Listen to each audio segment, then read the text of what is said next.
সিম দিয়ে আলু দিয়ে রান্না করবো। এখানে সিম আলু কেটে নিলাম, এখানে মাছ নিয়ে নিলাম, মাছ দিয়ে সিম দিয়ে রান্না করবো। এখানে সিম নিলাম, ভর্তা বানাবো মাছ দিয়ে, হাতে মেখে। এখানে ডাল নিলাম, পাতলা ডাল রান্না করবো টমেটো দিয়ে। এখানে ফ্রোজেন করা টমেটো নিয়ে নিলাম, ভাত বসিয়ে দিলাম। এখন ডাল রান্নাও বসিয়ে দিলাম। ডাল বলক এসে গেছে, একটু একটু করে মশলাগুলো দিয়ে দিব। আসসালামু আলাইকুম, সবাই কেমন আছেন? আলহামদুলিল্লাহ আমরা ভালো আছি। আজকে আবার নতুন একটা ভিডিও নিয়ে আসলাম। এখন টমেটোগুলো দিয়ে দিব, গলে গেছে টমেটোগুলো, আগে নামিয়ে রাখছিলাম। এদিকে ভাতও বলক এসে গেছে,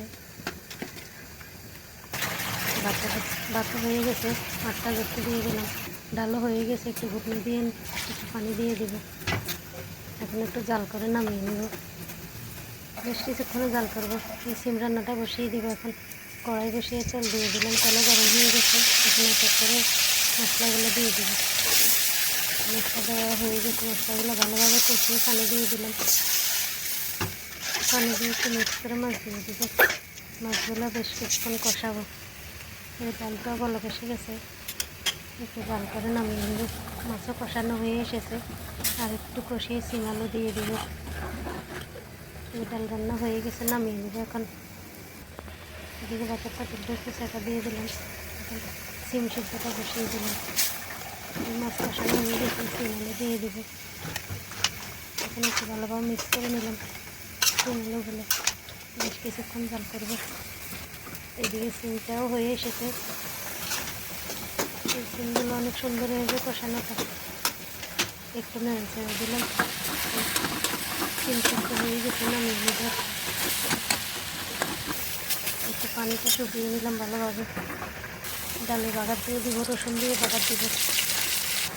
রসুনের গানটা অনেক ভালো লাগে, রসুন দিয়ে বাগার দিলে। আমার কাছে তো ভালো লাগে, তার কাছে কেমন লাগে জানি না। ডাল রান্নার পরে দিই। এখন ভর্তার জন্য মাছটা ভাজি করে নেব। এদিকে সিম আলুও কষানো হয়ে এসেছে, আর একটু কষিয়ে নেব। আর একটু কষিয়ে পানি দিয়ে দিব।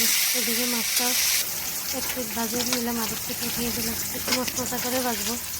সিম আলু কষানো হয়ে গেছে, একটু পানি দিয়ে দিলাম, জিরের গুঁড়ো দিয়ে দিলাম। এগুলো দিয়ে একটু মিক্স করে বেশ কিছুক্ষণ জাল করবো। মাছটাও ভাজা হয়ে গেছে, নামিয়ে নেব। এখন সিম আলু হয়ে এসেছে রান্না, আর একটু জাল করবো, আর একটু জাল করে নামিয়ে নেব। অনেক সুন্দর এই কালারটা হয়েছে। এই তরকারি রান্না রেডি। এই ছিল আজকের রান্না। কাজকর্ম সেরে এখন ভর্তাটা বানিয়ে নেব।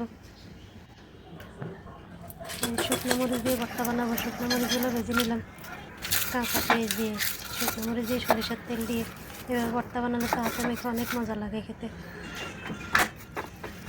এখান থেকে একটু পেঁয়াজ মরিচ ভর্তা রেখে দিব আলাদা করে।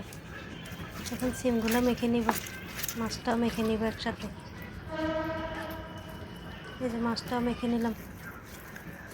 এই ভর্তাটা খেতে অনেক মজাই লাগছে, অনেক সুন্দর হয়েছে ভর্তাটা, খেতেও মজা লাগছে। এই যে ভর্তা বানানো রেডি, এখন ভাত খেয়ে নেব। আজকে এই পর্যন্তই। সব ভালো থাকবেন, সুস্থ থাকবেন। আল্লাহ হাফেজ, সবাইকে ধন্যবাদ।